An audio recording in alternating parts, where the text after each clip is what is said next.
Hello, and welcome to another exciting episode of Hidden in the Universal Vault. I'm Ron, your host, and I thought we'd go ahead and take a look at the sequel to a movie I covered on the channel, and I honestly thought this was, I'll go ahead and tell you right now. We got Ice Cube and Kevin Hart as they return to Ride Along 2. The title's actually called Ride Along 2, but yeah. Anyways, so I'll give you a quick rundown of what I thought about Ride Along. Now, I have covered Ride Along, and I did watch the Blu-ray. I watched my DVD of Ride Along, and I gotta personally say I really liked Ride Along. It is a fun but average comedy, and this one, like I said, and marked the return of Ice Cube and Kevin Hart, is directed by Tim Story, who he collaborated Ice Cube on those movies, on a few films. Mostly, I think he covered the 3 Barbershop movies. Those had Ice Cube. But yeah, Ride Along 2, as the title says, training day is over. And what did I think of Ride Along 2? More of the same. It's, again, like I said, an average comedy. But yeah, this one is different because in this one, alongside Kevin Hart and Ice Cube, we get a couple of new cast members. We get Ken Jeong, Benjamin Bratt, Olivia Munn, Bruce McGill, Tiki Stumpter. I'm probably butchering that wrong. And this was also produced by Will Packard as well. So what's this one about in this installment? Well, like I said, Ben and James from the first movie, they're cops, but he graduated and now became a rookie cop, I do believe. Yeah, he becomes a rookie police officer. So they tag along, and he's actually going to get married, and they're going to soon be brother-in-laws. So yeah, this movie came out in 2015, and the film starts out. We got Ice Cube, and we also got Tyrese Gibson in a small role, and they're basically taking down these guys.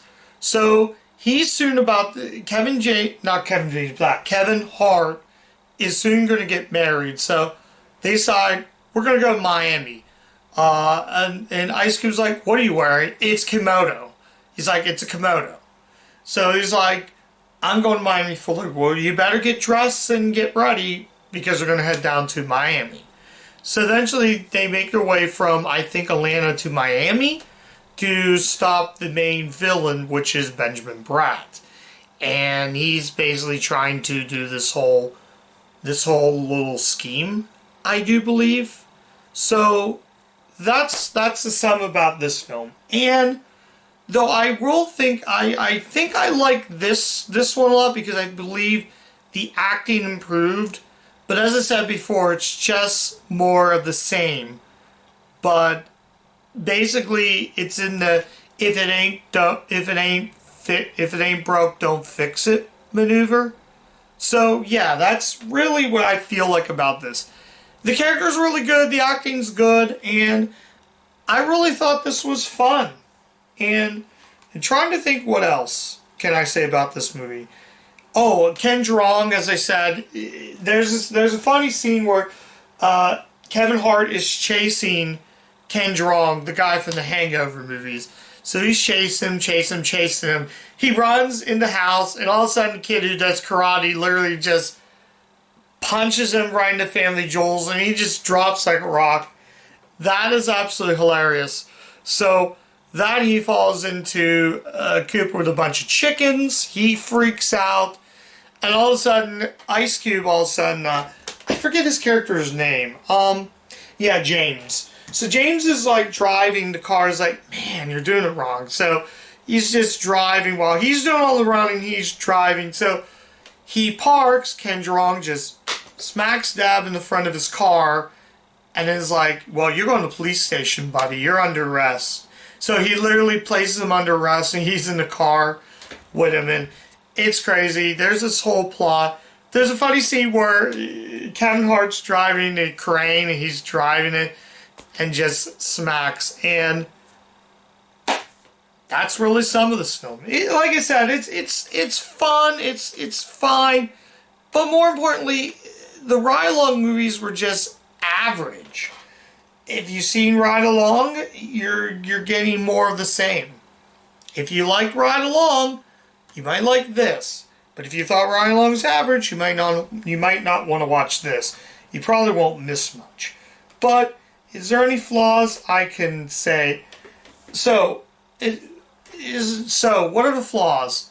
The comedy could have been slightly tweaked, but in a whole, it's okay for what it is. It's average, but it's fine as well. So that's Ride Along 2. So yeah, I'm gonna give Ride Along 2 a 3 out of 5. I think it works well. If it was a bit funnier, I would have bumped it up a point. If the comedy was a little more funnier, I would have bumped it up. But aside from that, it's just average. And that's all I have to say about Ride Along 2. So, yeah.